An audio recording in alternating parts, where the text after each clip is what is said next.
नमस्कार साथियों, आप सभी का बहुत-बहुत स्वागत है आपके अपने करंट हेवन के यूट्यूब चैनल पर। आशा करते हैं इसके पहले 3 पार्ट जो साइंस का आया है आप सभी ने ज़रूर देखा होगा। यह चौथा पार्ट है, इसके बाद एक लास्ट पार्ट हम और लेकर आएँगे, 5वाँ पार्ट, इसके बाद आपका साइंस खत्म हो जाएगा।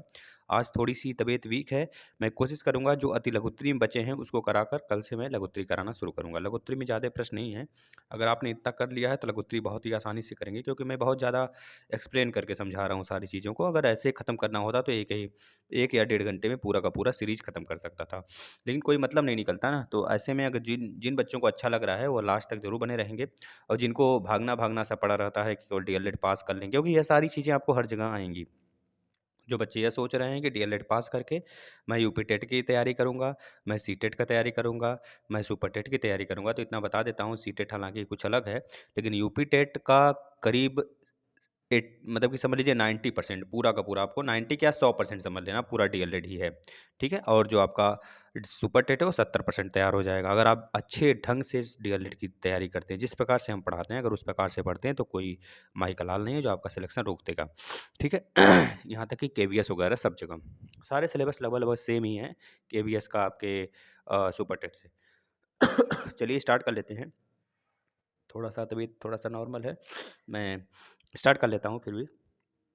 चलिए पहला क्वेश्चन है आज का, दंड चुंबक का आकार कैसा होता है? सारे भाई लाइक कर देंगे जिससे कि मोटिवेशन कुछ हमको मिल जाता है। अगर आप लोग लाइक नहीं करते हैं तो थोड़ा-सा कोई बात नहीं, फिर भी तो क्लास आता ही आता है। कितने कम लाइक होते हैं आप सभी लोग देख ही रहे हैं।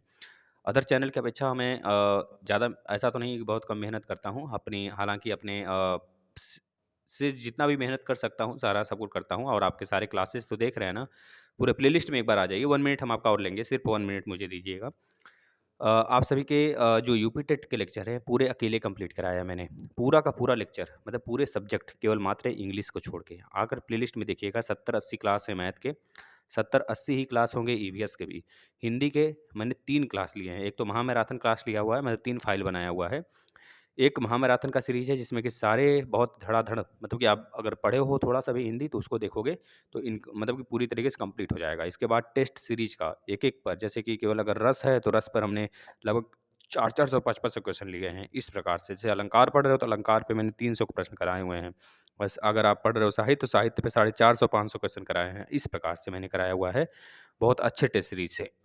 इसी प्रकार से मैंने मैथ, ईवीएस, हिंदी आपका और प्लस आपके सीडीपी बहुत बहुत अच्छे से मैंने कंप्लीट कराया है। जो बच्चे नहीं देखे हैं ज़रूर देखेंगे और सुपर टेट का लेक्चर सुबह 7 बजे चलता है। चलिए हम स्टार्ट कर लेते हैं।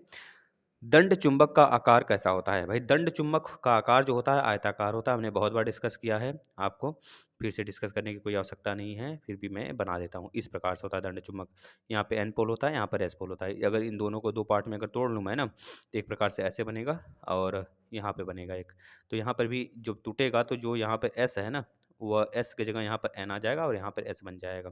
इस प्रकार से कुछ संरचना दिखाई देगी। हमेशा आपको पता है जो चुंबकीय बल रेखाएँ होती हैं एन से एस की तरफ बाहर आ जाती हैं और अंदर में क्या होती हैं, एस से एन की तरफ जाती हैं। नाल चुंबक का आकार कैसा होता है? यू आकार का होता है। जैसे घोड़े की नाल देखते हैं ना, इस प्रकार से फँसाया गया होता है उसके नाड़ी के मतलब कि उसके गले के पास, मतलब उसके ऊपर गले के पास, तो उसे कहते हैं नाल चुंबक। नाल वहीं से उसी जगह से एक शब्द निकला है नाल, घोड़े के नाल से। तो यू शेप का होता है। चलिए आगे चलते हैं। विद्युत धारा की तीव्रता किस समय 1 एम्पीयर होती है? तो बता देंगे जिस समय परिपथ में 1 कूलाम आवेश 1 सेकंड में प्रवाहित होता है, तो उस समय विद्युत धारा का जो तीव्रता होता है 1 एम्पीयर हो जाता है। मैंने क्या बोला? आपसे पूछा जा रहा है सीधा-सीधा कि विद्युत धारा का परिभाषा बता दीजिए। तो आप बता देंगे I equal to Q upon में T. I equal to Q upon में टी। तो मतलब कि sorry, Q equal to I upon में टी होता है, सॉरी उल्टा हो गया। Q equal to I upon में टी, यानी कि आई करंट विद्युत धारा equal to Q into T होता है ना? चार्ज का मल्टीप्लाई जब टी से कर देते हैं तो निकल जाता है I equal to Q upon में टी इधर। मतलब कि क्या बोला गया है, विद्युत धारा की तीव्रता किस समय 1 एम्पीयर होता है? तो बता देंगे जिस समय जब 1 कूलाम आवेश 1 सेकंड में किसी विद्युत परिपथ में प्रवाहित होने लगता है, विद्युत धारा की तीव्रता 1 एम्पीयर हो जाती है। समझ गए कि नहीं? अगर हम जब 1 कूलाम आवेश को किसी 1 सेकंड में किसी विद्युत परिपथ में प्रवाहित कराएँ, तो उस समय जो विद्युत धारा की तीव्रता होती है वह 1 एम्पीयर के बराबर होती है। इस बात को याद रखेंगे। नेक्स्ट देखिए, लाल रुधिर कणिकाओं के कार्य क्या हैं? हमने बहुत बार बताया लाल रुधिर कणिकाएँ यानी कि आरबीसी। आरबीसी का काम क्या है बताओ आप? ऑक्सीजन तथा कार्बन डाइऑक्साइड को एक तरह से कह लीजिए जो लाल लाल रुधिर कणिकाएँ होते हैं ऑक्सीजन तथा कार्बन डाइऑक्साइड से बंध बनाकर परिवहन करती है। मतलब कि अगर देखा जाए जो हमारे बॉडी में एक हीमोग्लोबिन होता है। आप लोग देखते होंगे जब ठंडी के समय आते हैं तो काफ़ी ज़्यादा हमको यह सुनने को मिल जाता है बहुत सारी जगह से कि यहाँ के जो लोग थे घर में गोहटी मतलब क्या बोलते हैं तपता ताप रहे थे और उसको अपने एक खटोले के नीचे रख लिए तो इस फलाने का जो है देहांत हो गया, मृत्यु हो गया। तो इसमें आपने क्या देखा कि जो उस धुआँ था ना धुआँ क्योंकि धुएँ को निकलने का जो रास्ता कहीं नहीं था उनके रूम में। तो वो चीज़ें क्या हुई वहाँ पे कार्बन डाइऑक्साइड की जगह सॉरी कार्बन मोनोऑक्साइड बनने लगा। कार्बन मोनोऑक्साइड का जो फ़ॉर्मूला होता है, वह सीओ होता है और कार्बन डाइऑक्साइड का होता है सीओ2। जनरली यह जो सीओ2 है इसका हमारे एनवायरनमेंट में होना चाहिए, नहीं तो फिर मौसम बिल्कुल ठंडा हो जाएगा अगर सीओ2 नहीं रहेगा तो। ये हरित ग्रह प्रभाव में हमने बहुत अच्छे से डिस्कस किया है यूपी टेट वाले में। और जो ये कार्बन मोनोऑक्साइड है इसका हमारे इन्वायरमेंट से कुछ लेना देना नहीं है, ये एक जहरीली गैस होती है। और पता है जो सबसे अजीब बात बताऊं आपको, जो हीमोग्लोबिन होता है हमारे शरीर में जो आरबीसी होते हैं ना, जो हीमोग्लोबिन वो हीमोग्लोबिन बहुत ही शरारती है, मतलब कह लीजिए बहुत अपने दुश्मन से उससे बहुत ज़्यादा प्यार होता है। वह जब ऑक्सीजन के साथ कार्बन डाइऑक्साइड के साथ नाइट्रोजन के साथ कभी कभी जब कार्बन मोनोऑक्साइड हमारे नाक से एंट्री करने लगता है ना, वो सारे गैसों को भूल जाता है। जैसे कि जब आदमी बहुत ज़्यादा देखते हो ना, जब वाइन वगैरह पी लेता है तो उसको अपनी मम्मी को अपने पापा को इस तरह गाली वाली देने लगता है, जो थोड़े से उजड़ टाइप में होते हैं लोग, आसपास के लोग को गाली देने लगते हैं जो थोड़े से नासमझ होते हैं वह इस प्रकार से गाली वगैरह से किसी को बूझना नहीं, इंग्लिश छांटना। तो इस प्रकार से ब्लड भी पागल हो जाता है। वह क्या काम करता है, जब इसको इसको लत लग जाती है, कार्बन मोनोऑक्साइड के इसके टच में आ गया तो सारा का सारा कार्बन मोनोऑक्साइड को ही लेकर भागने लगता है। जब कार्बन मोनोऑक्साइड को लेकर भागने लगता है तो सारे जितने भी नसेज़ होते हैं, ब्लड होते हैं, मतलब ये जहरीली गैस होती है, सब ब्लॉकेज हो जाते हैं, सब ब्लॉक हो जाते हैं। जब सबको ब्लॉक करने लगता है तो वही हमारा ब्लड होता है नीला पड़ने लगता है, तो आदमी की उसी जगह मृत्यु हो जाती है। ठीक है? सांस नहीं ले पाता है, लंग्स खराब हो जाते हैं, फटाफट खराब हो जाते हैं, तुरंत आदमी को घुटन होने लगता है, आदमी का मृत्यु हो जाता है। तो यह जो लाल रुधिर कणिका के कार्य क्या है तो बता देंगे। रक्त में लाल रुधिर कणिकाएं जो है ऑक्सीजन का फ्लो कराती हैं, याद रखेंगे, ठीक है ना। ऑक्सीजन और कार्बन डाइऑक्साइड नाइट्रोजन इन सब का संवहन कराती है। श्वेत रुधिर कणिकाओं के कार्य क्या होते हैं? हमने बताया श्वेत रुधिर कणिका का मतलब डब्ल्यूबीसी, जिसका समय कितने दिन का होता है? लगभग मैक्सिमम 10 दिन का होता है। वैसे 2 से 4 दिन होता है ना, मैक्सिमम 10 दिन का इसका समय होता है। ये हमारे अंदर जो है कि इम्यूनिटी डेवलप करती है, इम्यूनिटी स्ट्रांग बनाती है, हमारी अंदर की क्षमता को स्ट्रांग बनाती है और उसे क्या करती है, तैयार करती है कि भाई एंटीबॉडी बनाती है, एक तरह से कह लीजिए एंटीबॉडी बनाती है और रोग प्रतिरोधक क्षमता बन हमको मतलब कि हमको दे जाती है हमारे अंदर। जैसे कि कोई भी वायरस आए, अगर कोई अनजाना सा कोई एक सेल आ जाए तो उसको तुरंत वो क्या करती है, केंद्रिका के पास सूचित करती है और केंद्रिका उससे हिसाब हिसाब ले लेता है भाई। यानी डब्ल्यूबीसी का जो फुल फॉर्म होता है क्या होता है, वाइट ब्लड सेल होता है। इसका नाम क्या होता है बता सकते हैं, रासायनिक नाम बताइएगा। थ्रोम्बोसिन किसका है और ल्यूकोसाइट, इसका नाम क्या है बेटा, ल्यूकोसाइट है ना। ये चीज़ें आपको याद रखना है। रुधिर प्लेटलेट्स के कार्य क्या होते हैं? रुधिर प्लेटलेट्स के जो कार्य होते हैं मेरे भाई, आपको याद होना चाहिए, थक्का बनाने में सहायता करता है ना। रुधिर प्लेटलेट्स जो होता है रुधिर का थक्का बनाने में सहायता करता है। रुधिर का थक्का बनना बहुत इंपॉर्टेंट है, नहीं तो फिर कभी आपको ब्लड अगर मतलब कभी कभी कट छिल गया कहीं से तो ब्लड क्या होगा, वो निकलता चला जाएगा। इस वजह से रुधिर का थक्का बनाने का कार्य किसके पास होता है? रुधिर प्लेटलेट्स के पास होता है बेटा। याद रखेंगे प्लेटलेट्स हमारे शरीर में बहुत ज़्यादा कार्य करता है, हमें एनर्जी प्रदान करता रहता है। ये प्लेटलेट्स की संख्या होती है 1.5 लाख से 3 लाख होता है। जब आपको जॉइंटिस हो जाता है या फिर कभी डेंगू हो जाता है तो डेंगू क्या करता है, हमारे प्लेटलेट्स को डाउन कर देता है।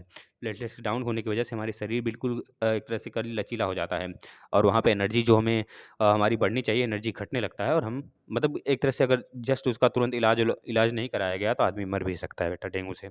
और भारत में इस ठंडी की रिकॉर्ड बता देते हैं, हर 100 व्यक्ति में, केवल यूपी की बता रहे हैं, हर 100 व्यक्ति में 2 लोग मर रहे हैं डेंगू से। ये इस समय औसत चल रहा है। नेक्स्ट, रुधिर प्लाज्मा किसे कहते हैं भाई? देखिए हमारे रुधिर जो होते हैं दो दो प्रकार से होते हैं, दो इसमें दो चीज़ें मिलके बनी होती है। एक तो प्लाज्मा का पार्ट होता है, एक तो बेटा मतलब रुधिर कणिकाएँ होती हैं। रुधिर कणिका में आरबीसी आ जाता है, डब्ल्यूबीसी आ जाता है और प्लस प्लेटलेट्स आ जाते हैं। ये सब क्या होते हैं, रुधिर कणिकाएँ होती हैं जो कि 45% होती हैं हमारे शरीर में। और एक 55% बेटा अकेले क्या होता है, प्लाज्मा होता है। इस प्लाज्मा में 90% देखिए 55% में से 90% पानी होता है और कह लीजिए 1% हमारा ग्लूकोज होता है। इस प्रकार से अगर कह दें 8 से 9% हमारा प्रोटीन होता है ना? प्रोटीन में आपको पता है थ्रोम्बोसिन मतलब फाइब्रिनोजन होता है, पोटेशियम होता है, ये सब सारी चीज़ें होती हैं। ठीक है ना? ये चीज़ें याद रखना है आपको। 50 से 60% क्या पूछ रहा है आपका? रुधिर प्लाज्मा किसे कहते हैं? तो ये पूछ रहा है हल्का, पीला, चिपचिपा सा पदार्थ होता है, पारदर्शी जो कि रुधिर का, पूरे रुधिर का लगभग 50 से 60% होता है। वही हमने बताया 55% हम लोग मानते हैं, ठीक है ना? चलिए बेटा, रुधिर बैंक किसे कहते हैं भाई? रुधिर बैंक किसे कहते हैं? जहाँ पे हम रुधिर रखते हैं ना, ब्लड, उसे रुधिर बैंक कहते हैं। बेटा, रक्त को आधुनिक उपकरण एवं विधियों द्वारा 4.5 डिग्री सेंटीग्रेड यानी कि 40 यानी 40 डिग्री फ़ारेनहाइट। बेटा, आपको एक फ़ॉर्मूला याद होगा, आपने टेम्परेचर के वीडियो में पढ़ा होगा, या फिर मैं पढ़ाऊँगा अभी केवीएस के लिए साइंस स्टार्ट करूँगा ना। केवीएस और सुपर टेट के लिए बहुत जल्द स्टार्ट कर दूँगा। तो आपको पूरी चीज़ें मैं एक-एक करके हर एक चीज़ कंप्लीट करता चलाऊँगा, चाहे फिज़िक्स हो, चाहे केमिस्ट्री हो, चाहे बायो हो। सब कुछ ए टू जेड पढ़ाऊँगा, बस आप चैनल को सब्सक्राइब करके रखना। और प्लीज़ आपसे रिक्वेस्ट है कि जो सुपर टेट का क्लास सुबह आता है, उसे ज़रूर आप फॉलो करें। सुपर टेट का क्या बेटा, वो आपको हर जगह फाइनली वो आपको लाभ ही करने वाला है। मैं जो ज्योग्राफी का सेशन ले रहा हूँ बेटा, मैप से, वर्ल्ड ज्योग्राफी के बाद इंडियन ज्योग्राफी ले रहा हूँ, जिसमें कि बहुत ही बेहतरीन तरीके से आपको सारी चीज़ें समझा के बताई जा रही हैं। आपको कहीं भी किसी भी एग्ज़ाम के लिए, यहाँ तक कि पीसीएस, यूपीएससी तक के एग्ज़ाम के लिए आपको ज्योग्राफी कहीं से भी पढ़ने की आवश्यकता नहीं पड़ेगी। ठीक है? उसमें महेश परमाल और प्लस बेटा अग्रवाल एक बुक आता है, और प्लस बेटा एक स्टैंडर्ड बुक है, और एक बेटा आपका जो परीक्षा वाणी की आती है। तो इन सब के बुक का निचोड़ हम आपको दे रहे हैं। बेटा देखिए, एक हम आपको फ़ॉर्मूला बताते हैं। C/5 यानी सेंटीग्रेड अपॉन में 5 equal to F-32, F-32 upon में 9 बेटा, इक्वल टू बेटा K-273 अपान में 5। ये आपको फार्मूला पता होगा। एक रोमर भी है, रैमर। तो ये सब के सब जो यूनिट है टेम्परेचर का है। तो बोल रहा है 4.5 डिग्री सेंटीग्रेड या फिर 40 डिग्री फ़ारेनहाइट पर कांच या प्लास्टिक की वायु रुद्र बोतलों में सुरक्षित रखा जाता है प्लाज्मा को, रुधिर बैंक बेटा, रुधिर को। अर्थात वह स्थान जहाँ विभिन्न वर्गों के रुधिर को रखा जाता है, रुधिर बैंक कहलाते हैं। याद रखना भाई। बताइएगा सभी बच्चे कि आपका ब्लड बैंक, मतलब कि आपका ब्लड कौन सा ग्रुप है बेटा? किसी का ओ हो तो ज़रूर बताना। रक्तदाब किसे कहते हैं? हृदय द्वारा रक्त निश्चित लय या चक्र में पंप किया जाता है। हृदय प्रकुंचन के समय यह दाब अधिक होता है तथा हृदय में शिथिलन के समय कम होता है। ये बातें सभी को पता हैं? चलिए आ जाइए बेटा। ये बेटा जो आपका कलिज संकुचन और आपका बेटा शिथिलन होता है। संकुचन का मतलब हृदय का बेटा फैलना, और शिथिलन का मतलब एक तरह से, मतलब संकुचन का मतलब बेटा सिकुड़ना। तो 120 के स्पीड से ब्लड बेटा आता है, सॉरी 120 की स्पीड से जाता है पूरे शरीर में, और 80 की स्पीड से बेटा आता है वापस हमारे फिर से हार्ट में। ये चीज़ें दिमाग में रख लेना बेटा, है ना? क्यों? देखिए, ज़्यादा ज़्यादा प्रेशर लगता है ले जाने में बेटा, क्योंकि हमारे पूरे शरीर के हर एक भाग में पहुँचाना होता है। इस वजह से पूरे शरीर में जो जाता है ब्लड बेटा 120 की स्पीड से जाता है, याद रखना।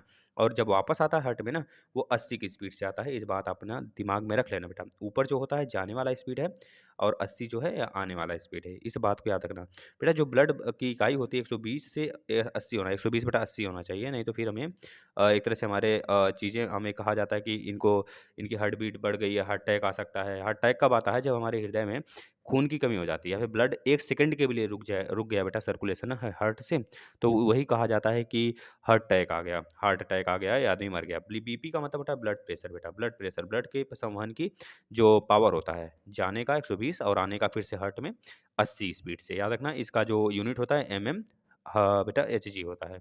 ये चीज़ याद रखना, ये दबांतर है। ठीक है ना? अच्छा, ब्लड प्रेशर किससे मापा जाता है? कौन बता सकता है बेटा? जो देखते हो ना डॉक्टर पुचपुचाता है हाथ में बाँध कर। दादी को हम ले गए थे भाई, पुचपुचाने लगा ससुरा।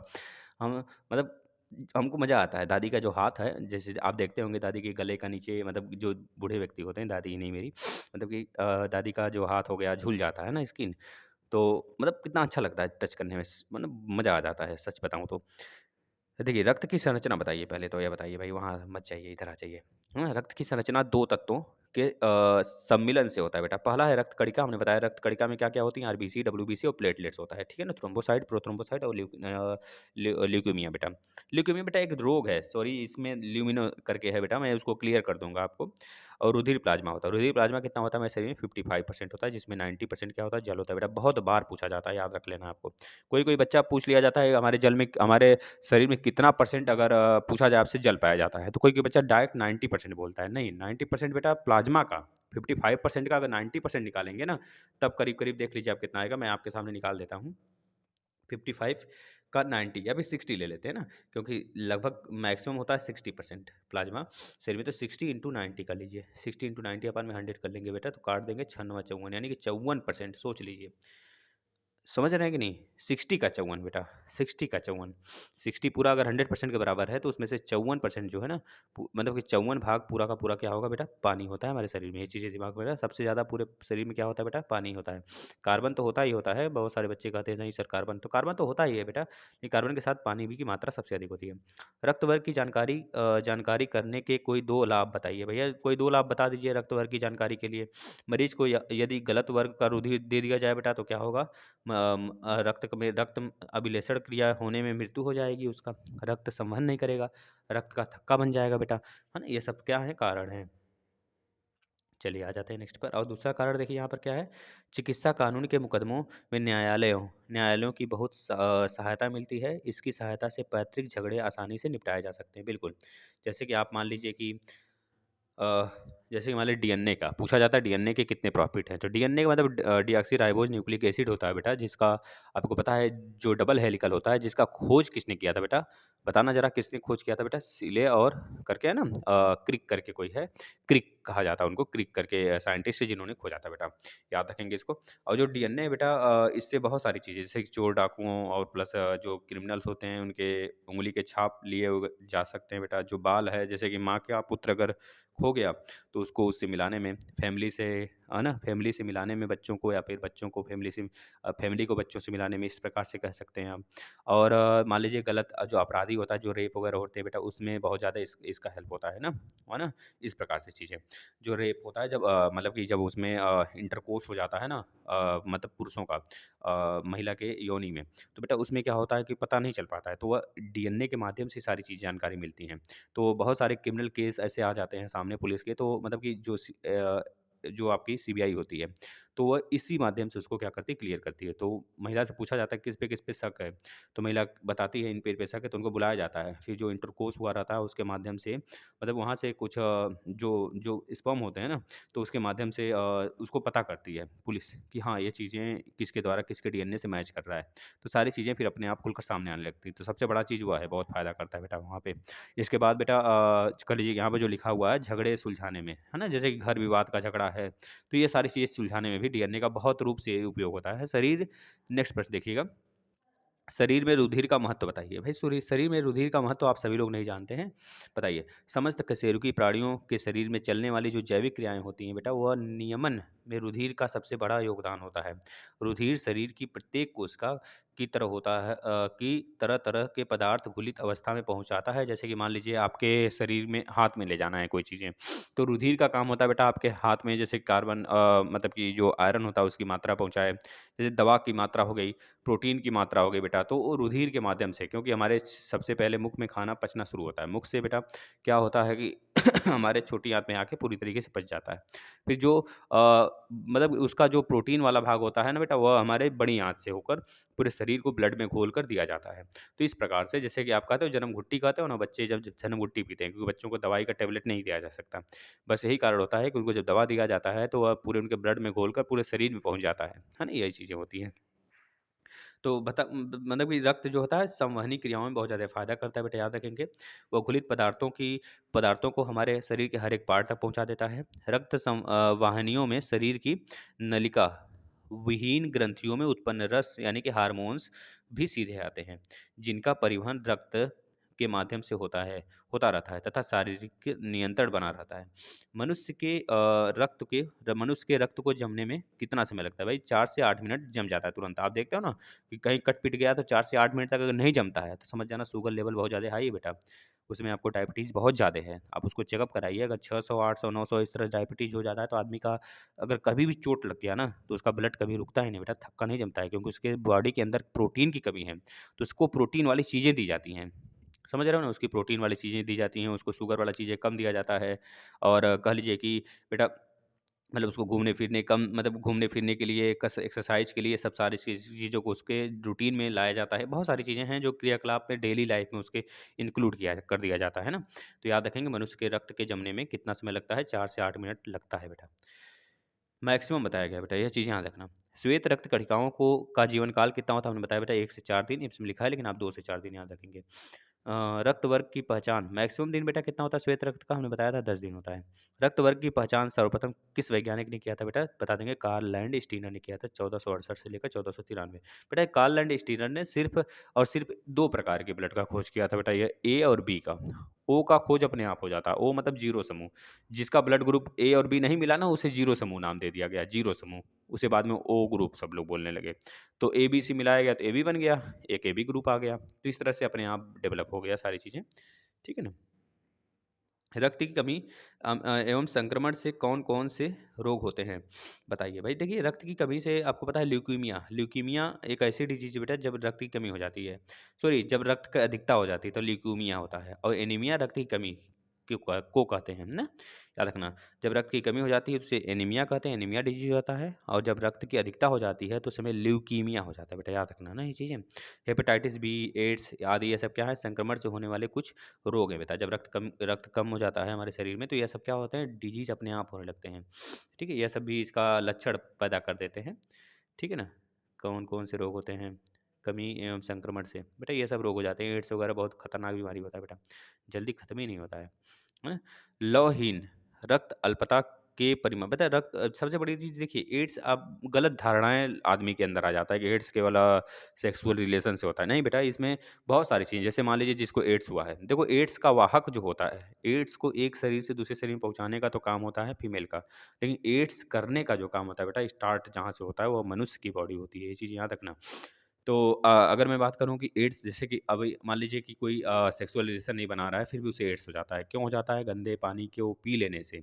उसमें हो सकता है कि कुछ ऐसे व्यक्ति का मतलब ये छुआ-छूत तो नहीं बेटा कहेंगे, लेकिन ब्लड का अगर वह एक तरह से उस किसी और का ब्लड जिसको एड्स हुआ हो ना, उसके माध्यम से उसके शरीर में आ सकता है। छींकने-वोकने से नहीं आता बेटा, ये छींकने से, खाँसने से, ये वायरस के थ्रू नहीं आता है। ये ब्लड के माध्यम से सर्कुलेट होता है, ये चीज़ें याद रखेंगे। जैसे कोई आदमी है, मान लीजिए पानी पी लिया, तो पूछा जाता है उस गिलास में क्या आप पानी पी सकते हैं? अगर एड्स उसे हुआ हो तो बिल्कुल पी सकते हैं, उसमें कोई दिक्कत नहीं होगा, आपको एड्स नहीं होता। लेकिन अगर ब्लड के माध्यम से, जैसे अब जो दाढ़ी मूंछ बनाने वाले बच्चे होते हैं, तो मतलब कि वह वहाँ पे जाते हैं दाढ़ी मूंछ बनाने, उसी पत्ती से मान लीजिए कोई जो नाई होता है, वह किसी ऐसे व्यक्ति का बना देता है दाढ़ी मूंछ, तो उसके कट जाते हैं ब्लड एक तरह से, कह लीजिए उस ब्लेड पे रख गए, तो उस ब्लेड को क्या होता है कि वह मतलब चेंज नहीं करे और आपका भी उससे वो बनाने लगे, तो क्या हो जाएगा? आपको भी होने के चांस बढ़ जाएंगे। तो ये ब्लड मतलब कि ब्लड का एक तरह से कह लीजिए टच जब तक नहीं होगा ना, तब तक नहीं हो सकता संवहनी क्रिया, ये एड्स का बेटा, ठीक है ना? और हेपेटाइटिस बी भी बहुत खतरनाक डिजीज़ है भाई। लवहीन लवहीन रक्त अल्पता के परिणाम बताइए। तो भाई आपको पता है, बार-बार गर्भपात एवं बिना अधिक अंतर के कई बच्चे पैदा कर लेना, है ना? तो ये सब क्या है? लवहीन रक्त अल्पता के परिणाम होते हैं। जैसे देखते हैं ना, जो जो कम नॉलेज वाले पुरुष होते हैं, वो अपने वाइफ़ के साथ बहुत ज़्यादा ज़्यादती करते हैं बेटा। वह उनको सिर्फ़ अपने मतलब कि बस उसी चीज़ से मतलब होती है, उसको बच्चा पैदा कर लेना, मतलब बहुत सारी चीज़ें। वो ये नहीं देखते कि हमारी वाइफ़ किस प्रकार से बिहेव करेगी, है ना? तो ये चीज़ें नहीं उसके अंदर आती हैं, लेकिन वो बच्चे पैदा करने पे तुला होता है। जिससे क्या होता है कि जो औरत होती है बहुत ज़्यादा शिथिल हो जाती है ना? बेटा बहुत ज़्यादा उसका हेल्थ डाउन हो जाता है, क्योंकि उसका जो अंदर मतलब बहुत सारी चीज़ें आप समझ सकते हो, जो महिलाएँ होती हैं, वो इस बात को समझती होंगी बहुत अच्छे तरीके से। घातक सिद्ध हो जाता है बेटा बहुत ज़्यादा, उसमें से खून की कमी होने लगती है उसे, एनीमिया होने के प्रॉब्लम्स हो जाते हैं बेटा उसको, बहुत गंभीर डिजीज़ भी हो सकते हैं, उसके पाँव में सूजन आ जा सकता है, मतलब ये चेहरे उसके मतलब ये रुखीले हो सकते हैं, उसके दाने निकल सकते हैं, ये सब इसके डिजीज़ हैं बेटा। पढ़ोगे तो इसके बारे में बहुत कुछ मिलेगा। थैलेसीमिया रोग किसे कहते हैं बेटा? आ जाओ बताते हैं। बताइए, देखिए थैलेसीमिया रोग का क्या लक्षण है? पहले ये बात बताइए। चेहरा पीला हो जाना, निस्तेज मतलब समझ रहे हो, जो चेहरे पे जो चमक होती है वो चला जाना, साँस फूलने लगना, पेट फूला-फूला सा होना, लगे आपको कि मैं बहुत चीज़ें खा लिया हूँ, ऐसा ऐसा फ़ील होने लगे। मतलब इनमें से कोई एक डिज़ीज़ हो तो नहीं, मतलब कि सारे डिज़ीज़ आपको मतलब ये सारी चीज़ें लक्षण है बेटा। उल्टियाँ हो जाना, बार-बार कोई चीज़ खा लो तो उल्टी फ़ील होने लगना। किसी को होता है क्या भाई खाने से उल्टी? बताना ज़रा। भूख ना लगना, है ना? देख लो उल्टी भी हो रहा है बार-बार खाने से और भूख भी नहीं लग रहा है। तो मतलब ये दोनों लक्षण साथ में होने चाहिए, तब जाके थैलेसीमिया रोग के अंदर आप आओगे, है ना? इस तरह से। खाने के प्रति अरुचि होना, खाने का मन भी नहीं करना और भूख ना लगना, सोच लीजिए। और खाने से भी उल्टियाँ होने लगना, ये सारी चीज़ें। निरंतर ज्वर आना बना रहना, मतलब लगातार ज्वर पे ज्वर, मतलब आपका ज्वर जो है सही ना होना, जो आपके पास फ़ीवर है। शरीर का ताप कम होना, कम ना होना, मतलब कम हो जाना, बिल्कुल टेम्परेचर डाउन हो जाए, आपका शरीर जो ठंडा हो जाए, हृदय की गति बहुत अधिक हो जाए, सिर बड़ा और शरीर की आकृति छोटी लगने लगे आपको, सिर के मध्य खड्डा सा दिखाई देने लगे, ये सारी चीज़ें होती हैं। सिर की हड्डियाँ मोटी हो जाती हैं, भौहों के बीच नाक का चिपका हुआ हो जाता है बेटा ना। और इसके बाद इस रोग की प्रमुख लक्षण है बेटा, यह पूरा का पूरा लक्षण है थैलेसीमिया का। थैलेसीमिया रोग के परिणाम क्या होते हैं बेटा? इसमें ये रोग बहुत घातक है बेटा। मतलब कि बहुत ज़्यादा उतना घातक भी नहीं है कि इसे सही नहीं किया जा सकता, परिलक्षित होती है थोड़ी-सी है। इसे सही किया जा सकता है बेटा। उम्र में उपस्थित होते हैं, जैसे कि बहुत ही एक तरह से कह लीजिए बेटा, जितनी कम उम्र रहता है वह उसके बहुत ज़्यादा चांस होते हैं कि ये चीज़ें देखी जा सकती है, थैलेसीमिया। ऐसे बालक जीवित नहीं रह पाते हैं, खून की कमी और लाल रक्त कणों के विनाश के कारण बालक का विकास रुक जाता है और इनका जीव मतलब कि मृत्यु हो जाता है। ठीक है, याद रखना। थैलेसीमिया एक तरह से संक्रामक तो नहीं कहेंगे बेटा, लेकिन जिसे हो जाता है छोटे एज में बच्चे बचते नहीं हैं जल्दी। ज़्यादातर बच्चों को उस स्टेज में देखने को मिलता है। तो बच्चा कि मतलब जब बच्चा 5 साल से लेकर 25 साल के बीच में होता है, तो उस समय बच्चा अगर इससे ग्रसित हो गया, तो ज़ाहिर-सी बात है कि बच्चा आगे तक नहीं चल पाता है ना? हमारे आप आस-पास में एक लोग थे उस ठाकुर साहब का मतलब बेटे थे वो, टीचर थे मेरे। तो बाद में एक ही बच्चा था, वो थैलेसीमिया से ग्रसित हो गया था काफ़ी ज़्यादा बेटा। शुरू से बचपन से उसके हड्डी टेढ़े हो गए थे। मतलब कि समझ लो वह मतलब कुछ भी खाता-पीता नहीं था। खाने-पीने से मतलब कि उसका थोड़ा-सा शरीर शुरू से ही उस टाइप में था। मतलब बताया जा रहा था कि 2 साल 3 साल का था तभी उसे थैलेसीमिया हो गया। है ना? तो इस तरह से धीरे-धीरे करते-करते बेटा 30 साल तक ज़िंदा रहा बेचारा। उसके पिताजी जो मतलब टीचर हैं हमारे वो समझ लीजिए कि मतलब उसको लेके कहाँ-कहाँ नहीं दिखाए। है ना? उसके लिए पागल भी हो गए थे। कई बार उनको हार्ट अटैक भी आया है उसको लेकर। एक ही बच्चा उनका है। तो जिसे मृत्यु हो गया अंततः 30 साल तक, लेकिन झेले वो अपने बच्चे बच्चे को लेकर। उनका बच्चा 30 साल तक, काफ़ी बड़े भैया थे वो। मतलब कि बहुत बड़े थे, किसी से कंपेयर नहीं किया जा सकता। समझ लीजिए इस समय उस सर की, मेरे जो सर हैं उनकी एज होगी बेटा 65 से 70 साल, समझ लीजिए आप। कड़ी श्वेत कोशिकाहीनता रोग का कारण बताइए। तो बता देंगे अस्थि मज्जा। अस्थि मज्जा बेटा क्या है? बोन मैरो जिसे कहते हैं, जहाँ पर आपको पता है कि लाइसोसोम अपना आके वहाँ पे देहांत कर लेता है। लाइसोसोम क्या है बेटा? लाइसोसोम आपके सेल का एक पार्ट है ना? चलिए आगे चलते हैं। एड्स किस विषाणु के द्वारा होता है बेटा? एड्स जो है एचआईवी होता है, एचआईवी रोग, है ना? आपको पता है यह रोग एचआईवी द्वारा होता है। एचआईवी एक बेटा वायरस है, इसका फुल फॉर्म होता है ह्यूमन इम्यूनो डेफिशिएंसी।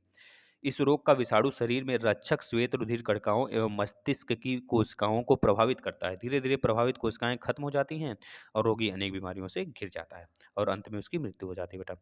एड्स के लक्षण बताइए भाई। एड्स के लक्षण बहुत सारे हैं बेटा। थकावट, रोग से लड़ने की क्षमता में कमी आ जाना, भूख न लगना, शरीर के वजन में कमी आ जाना, ज्वर, एक तरह से त्वचा पे ददूरियाँ पड़ने लगना, ये सब क्या है इसके लक्षण है बेटा। निमोनिया, त्वचा कैंसर हो जाता है बेटा आपको, मतलब इस तरह से बहुत सारे लक्षण हैं। एड्स का पता कैसे लगाएं भाई? एलिसा टेस्ट होता है एक, डॉक्टर खुद पता लगा लेगा, एलिसा टेस्ट होता है बेटा। एड्स का क्या तात्पर्य है बेटा? एक एड्स का फुल फॉर्म मतलब पूछ रहा है, एक्वायर्ड इम्यूनो डेफिशिएंसी सिंड्रोम होता है, ठीक है ना? इसका संक्षिप्त विवरण है, मतलब इसको आप फुल फॉर्म इसको कह सकते हो। और शॉर्ट फॉर्म क्या है? एड्स है बेटा।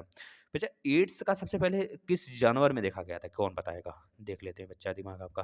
बंदर में हुआ था बेटा। रिसेस नामक बंदर तो जो था ना, उसके में देखा गया था। ये चीज़ दिमाग में रख लेना।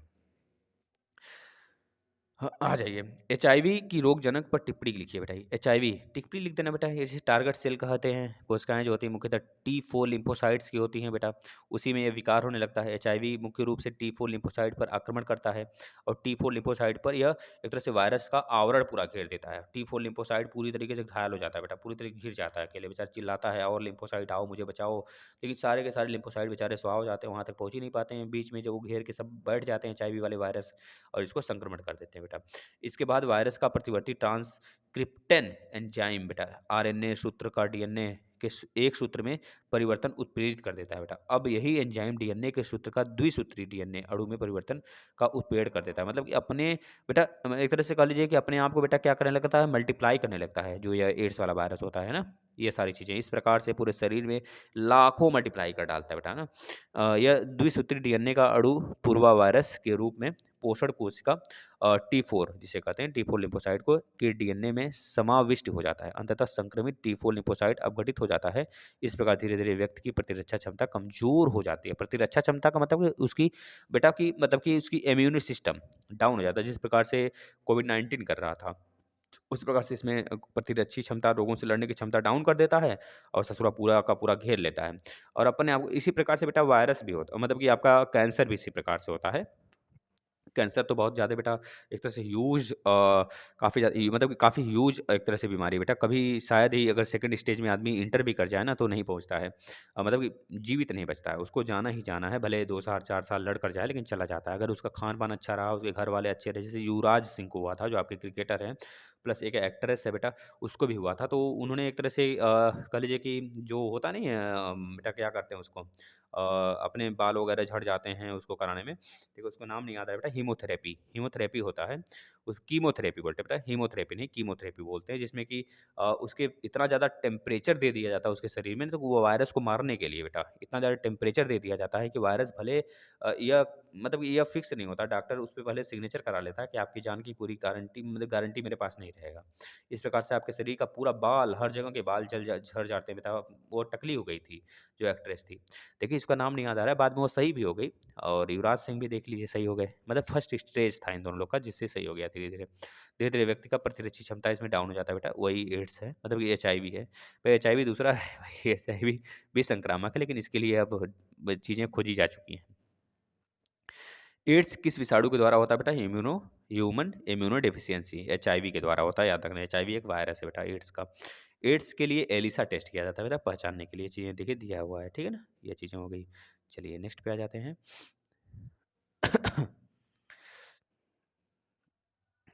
देखिए भाई, कड़ी कड़ी श्वेत कोशिकाहीनता रोग का कारण क्या होता है बेटा? अस्थि मज्जा का किसी कारणवश गर्त होना, मतलब कि मुड़ जाना बेटा, इसका मुख्य कारण होता है। एड्स किस विषाणु द्वारा होता है? बता दिया गया अभी, फिर से वही क्वेश्चन आ गया। एड्स के लक्षण क्या हैं? बताया गया आपको, है ना? एड्स का पता लगाने के लिए एड्स के तात्पर्य क्या हमने बता दिया भाई, फिर से वही चीज़ आने लगा क्या? 1 मिनट।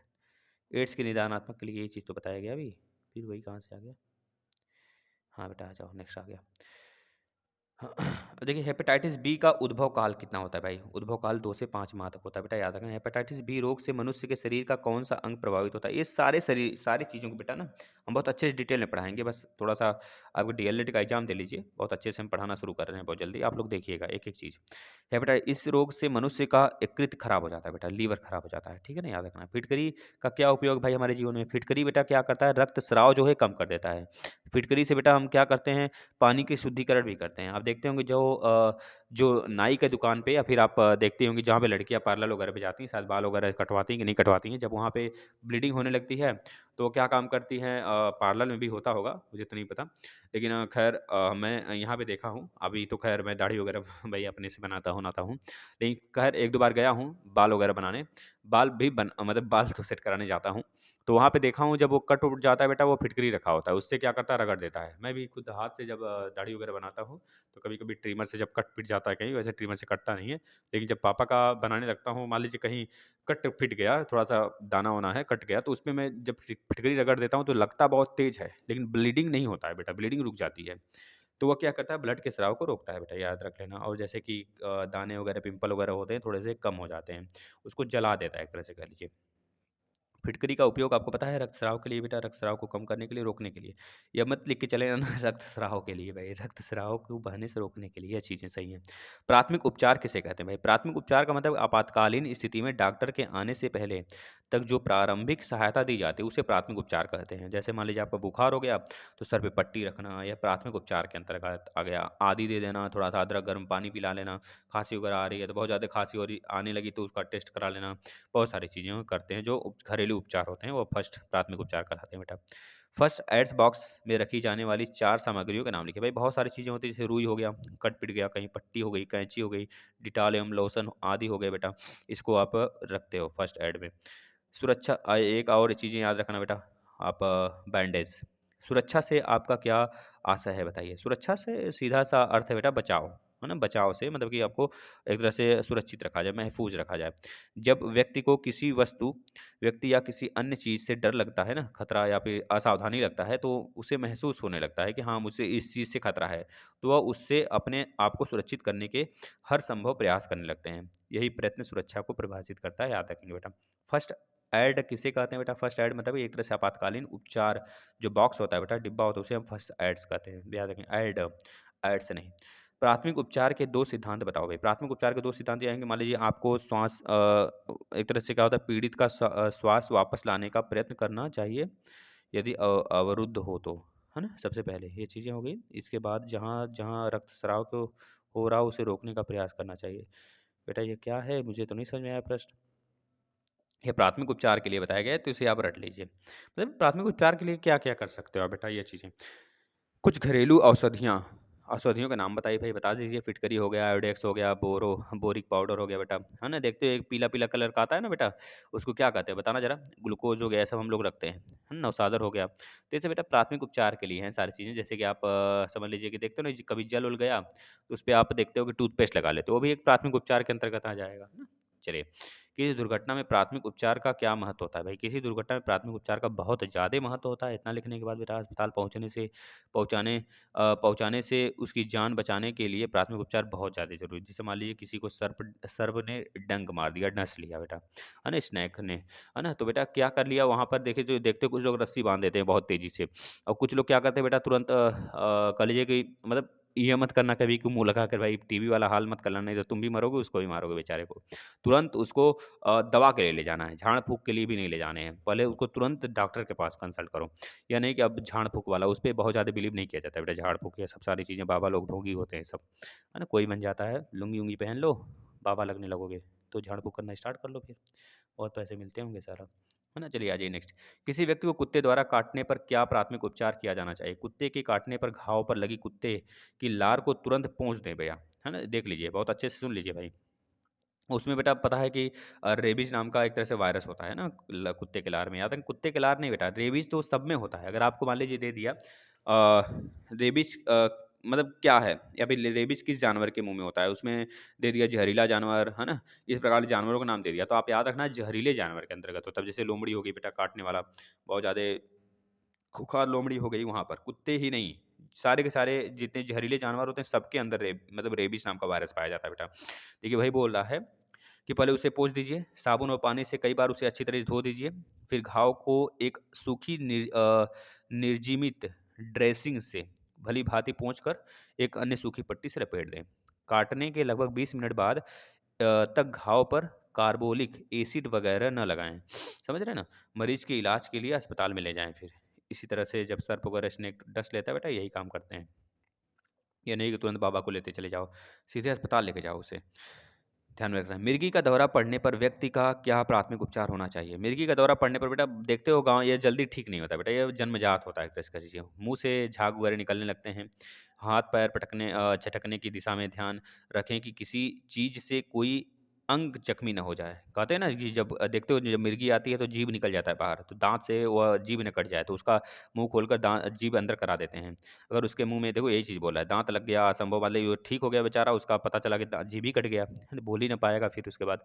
उसके पास कोई खतरनाक वस्तु ना रख दें, या फिर आग वगैरह, पानी वगैरह का कोई ऐसा चीज़ ना हो जहाँ पर वो गिर-उड़ के उसका कुछ खो जाए। तो ये चीज़ें ना करें ना। दौरा समाप्त होने के बाद व्यक्ति को करवट से लिटा दें। दृष्टि धारा किसे कहते हैं बेटा? डायरेक्ट करंट होता है जो कि सीधा चलता है, एक ही दिशा में चलता है ना। याद रखें, इसके लिए आप ये चीज़ें बना लीजिए। देखिए इस प्रकार से होता है बेटा, ये ऐसे चलता है। टाइम इधर होता है और इधर करंट होता है बेटा। सॉरी उल्टा हो गया बेटा। इसे कहते हैं एसी, मतलब अल्टरनेटिव करंट कहते हैं। डीसी जो होता है बेटा एक फेज में चलता है, ऐसे डायरेक्ट चलता है, सीधा चलता है। इसे हम वेल्डिंग वगैरह में यूज़ करते हैं। सर्वाहारी जंतु किसे कहते हैं? जो मतलब सर्वाहारी का मतलब बेटा जो कि मांसाहारी व शाकाहारी दोनों प्रकार का भोजन कर लेता है, उसे हम सर्वाहारी कहते हैं। अयस्क सांद्रण के दौरान गुरुत्वीय पृथक्करण विधि द्वारा किस प्रकार की अशुद्धियों को दूर करते हैं बेटा? घनत्व, है ना? याद रखना। नेक्स्ट, एड्स का पूरा नाम भैया बता देंगे। एक्वायर्ड इम्यूनो डेफिशिएंसी सिंड्रोम होता है। चुंबकीय बल रेखाओं 2 प्रमुख विशेषता लिख दीजिए। एक दूसरे को कभी नहीं काटती हैं, ये हमेशा एन टू एस जाती हैं, याद रख लेना। यही हो गए 2, और बहुत सारे हैं। 1 एम्पीयर से क्या तात्पर्य है भाई? 1 एम्पीयर का मतलब होता है 1 सेकंड में प्रवाहित विद्युत आवेश की मात्रा को 1 एम्पीयर कहते हैं। पता है नहीं? खाद्य जाल से आप क्या समझते हैं भाई? खाद्य जाल वह एक कह लीजिए कि श्रृंखला है जिससे कि ये पिरामिड सीधा होता है और ऊपर से मतलब सीधा होकर जटिल होता है बेटा। इस प्रकार हम देख पाते हैं कि नीचे के जो जीव होते हैं, जो प्राथमिक जीव होते हैं बेटा, उनकी संख्याएँ कम होती हैं, जो ज़्यादा होती हैं, और ऊपर की जो जीव होते हैं बेटा, उनकी संख्याएँ ज़्यादा होती हैं। ये हमने बहुत अच्छे से पढ़ा रखा है बेटा, आप देखे होंगे पूरी वीडियो शुरू से, जो जितने भी पार्ट आए हैं बहुत अच्छे से आप कर ले जाओगे।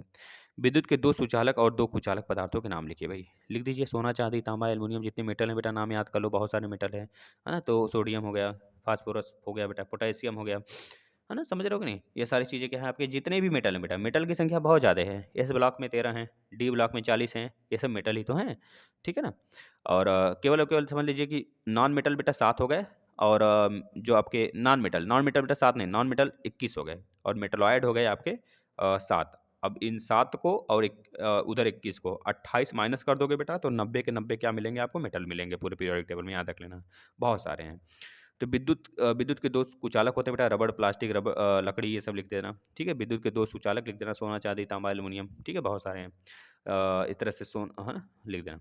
धातु गैल्वेनीकरण प्रक्रिया क्या है बेटा? गैल्वेनीकरण का मतलब बेटा ऐसे धातु जो कि जंग लगने वाले होते हैं, जिस पे बेटा एक तरह से कह लीजिए कि छड़ होना लगे। जैसे कि आप कोई लोहे का छड़ रखे हैं बाहर, बहुत उपयोगी है, तो उसपे आप क्या करते हो, पेंट वगैरह लगा देते हो ना, तो वो बचने लगता है। इसे कहा जाता है एक तरह से कह लीजिए कि लेपिंग कर दी है। लेकिन यहाँ पे गैल्वेनीकरण का मतलब होता है बेटा एक जो आपका आता नहीं है जिंक, है ना?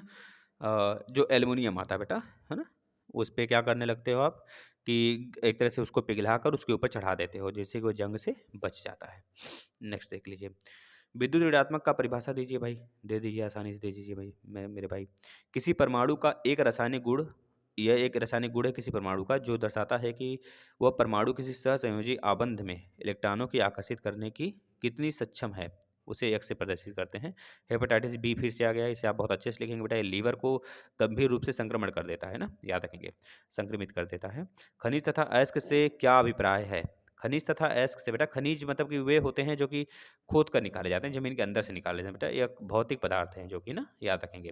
जैसे लोहा, अभ्रक, कोयला, बॉक्साइट, जस्ता, चूना, मैग्नीशियम, ये सब है, ठीक है ना? और अयस्क क्या होते हैं बेटा, ये ओर होते हैं। इसे सैलों को ओर कहते हैं, मतलब कि समझ रहे हो, ओर का मतलब बेटा खनन करके बाहर लाया जाता है, जिसको अयस्कों को खनन करके बाहर लाया जाता है, फिर इसका शुद्धिकरण करके महत्वपूर्ण तत्व प्राप्त किए जाते हैं, उसे हम क्या कहते हैं, ओर कहते हैं, अयस्क कहते हैं, ठीक है ना? चलिए नेक्स्ट देख लीजिए। यदि पृथ्वी के सभी पौधे समाप्त हो जाएं तो जंतु जगत पर क्या प्रभाव पड़ेगा? भाई वो भी समाप्त हो जाएगा, पूरी खाद्य श्रृंखला ही नष्ट हो जाएगी बेटा। जो सबसे पहले हरित चीजें खत्म हो जाएंगी ना, तो मनुष्य का विनाश होना शुरू हो जाएगा बेटा धीरे धीरे। इस वजह से सरकार जोर देती है कि पौधे लगाओ, ठीक है ना भाई, याद रखना। पूरे भारत में कितने परसेंट वो जंगल होने चाहिए बेटा? 33% जंगल होने चाहिए। विद्युत धारा किसे कहते हैं? इसका मात्रक क्या होता है? विद्युत धारा बता, आवेश प्रवाह की दर को विद्युत मात्रा कहते हैं, याद रखना। जो इसका मात्रक होता है विद्युत धारा का बेटा, आई बराबर क्यू अपान मिट्टी होता है। आई बराबर क्यू अपान मिट्टी होता है, यानी कि बेटा जो कुलाम यानी कुलाम कुलाम बटे के बेटा सेकेंड, यानी कि एम्पियर भी आप बोल सकते हैं, ठीक है ना? चलिए नेक्स्ट देख लीजिए। खत्म हुआ कि नहीं खत्म हुआ यार? कितना है, ससुरा बहुत ज़्यादा है क्या? चलिए खत्म ही हो जाएगा। मानव में पाए जाने वाले किन्हीं 4 अवशेषीय अंगों के नाम लिख दीजिए भाई। पूँछ की हड्डी हो गई, जो पूँछ होता है भाई, है किसी के पास कि नहीं? भाई टच करके बता दो किसके पास पूँछ है? भाई छुपाना मत, सच बता रहा हूँ यार, छुपाना मत। अपेंडिक्स बेटा, आप सबको पता होगा, जो आँत होती है ना, आँत के जस्ट नीचे होता है, जो आपका अपेंडिक्स होता है, एक तरह से कह लीजिए कि जो बड़ी आँत होती है ना, जो बेटा कोर्टेक्स होता है, आप ऐसे देखते होगे बड़ी आँत किस प्रकार से बनाई जाती है ना? इस प्रकार से बेटा, ऐसे ऐसे ऐसे ऐसे डब्बे के आकार का, ऐसे ऐसे ऐसे होता है ना पूरा का पूरा, इस प्रकार से ऐसे, फिर ऐसे नीचे की तरफ होता है बेटा, है ना? ऐसे इस प्रकार से था। उसके अंदर उंगली नुमा इस प्रकार से छोटी आंत होती है बेटा, लगभग 20 फीट होती है, बहुत बड़ी लंबी होती है बेटा। और 7 फीट के 7 सेंटीमीटर, मतलब 20 सेंटीमीटर होता है, और 7-8 सेंटीमीटर के आसपास में आपका एक तरह से कह लीजिए बड़ी आंत होती है। मानव में पाए जाने वाले किन्हीं 4 अवशेषीय अंग बता दीजिए बेटा। क्या है? साइरस है, अपेंडिक्स है, पूँछ की हड्डी, कान की मांसपेशियाँ, नरों में निप्पल्स होते हैं। निप्पल्स, नरों में निप्पल्स होते हैं। हो, नरों में निप्पल्स, हाँ भाई समझ लो कौन से निप्पल्स है ना? समझ रहे हो? सॉरी, लेकिन फिर भी मुझे हँसी आ गई, पता नहीं क्यों। समजात अंग किसे कहते हैं? उदाहरण सहित स्पष्ट करें। देखिए भाई, समजात अंग किसे कहते हैं? समजात अंग वे अंग होते हैं जो उत्पत्ति एवं संरचना से समान होते हैं, लेकिन कार्य में भिन्न होते हैं। जैसे चमगादड़ के पंख हो गए बेटा, यह एक तरह समजात अंग है, लेकिन संरचना में भले समान होते हैं, लेकिन देखिए एक तरह से काम में बिल्कुल भिन्नता होती है। मनुष्य के हाथ हो गए बेटा, यहाँ पे 7 लिखा है देखिए, है ना? साथ लिखा है ससुराई, यहाँ पे हाथ बना लेना बेटा, यहाँ पे हाथ बना लेना। देखना कितना बड़ा मिस्टेक करता है। साला बहुत मिस्टेक किया होगा, हम तो पढ़ते नहीं ना, नहीं तो बहुत सारे मिस्टेक निकाल देते इसमें से, क्योंकि हम अपने यहाँ आपको बहुत सारी चीज़ें बताते हैं। चमगादड़ के पंख देखना और मनुष्य के हाथ पकड़ने में आते हैं और चमगादड़ के अंग उड़ने में आते हैं, लेकिन दोनों एक समझाते हैं बेटा।